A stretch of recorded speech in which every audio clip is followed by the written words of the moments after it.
Hello, and welcome to this week's edition of Enrichment, where we talk to small business owners and entrepreneurs on strategies and best practices.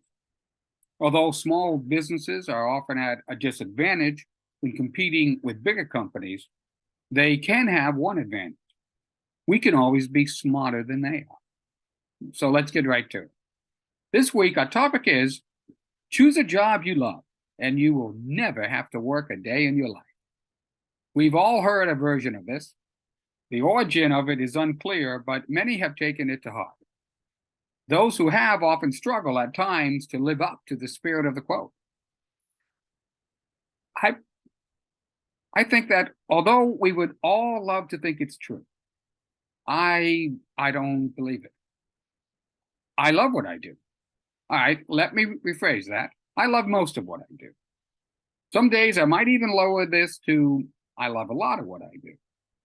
However, if we're honest with ourselves, even if we love what we do, if we're doing it right, some days our work can be extremely stressful and headache-inducing. We all love to play and have fun. Since the time we were little kids out on the playground, we love to play games. Our parents would tell us, go out and play, although this was often more for their benefit than for ours. However, none of us should be playing at our business. It's a serious undertaking with considerable consequences for us and our clients if we get it wrong. According to a June 2021 article in the Journal of Sports Rehabilitation, up to 68% of NFL players may be injured in any one season. While some players remain remarkably injury-free, or at least healthy enough to suit up, many players suffer multiple injuries throughout their career, requiring surgery and painful rehab. And not one of them will tell you this is fun. Most of them will tell you they love what they do, but none of them will tell you it isn't hard, real work, day in and day out. Well, maybe the kicker. We may not be facing painful physical injury in our businesses, but if we're not working at it, we're not doing it right. I would hazard to say that if all we do is have fun day after day, we're probably coasting. We certainly aren't learning anything new. We aren't wading into deeper waters where it's a bit uncomfortable. We aren't growing. As Andy Dufresne said in Shawshank Redemption, we need to get busy living or get busy dying.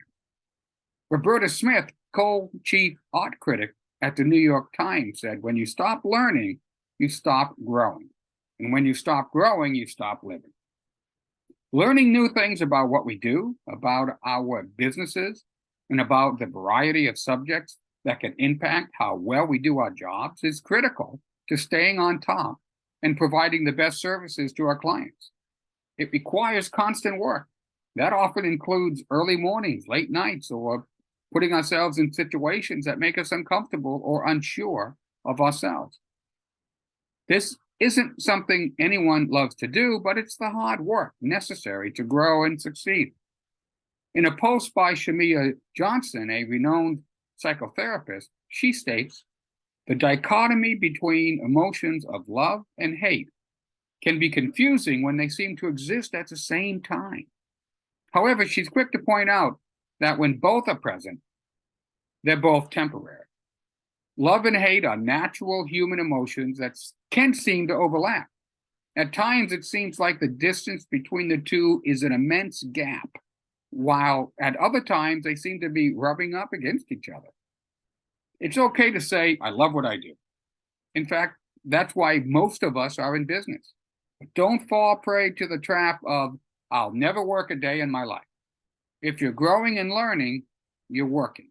And some days, it's going to be hard. As Henry Ford said, thinking is the hardest work there is, which is probably the reason so few engage in it. Well, I hope you found this useful. If you'd like to further discuss anything regarding this topic or any small business strategy, reach out to me at rich@speakingofsuccess.us. Thanks, and I'll be back next week. Take care. Bye.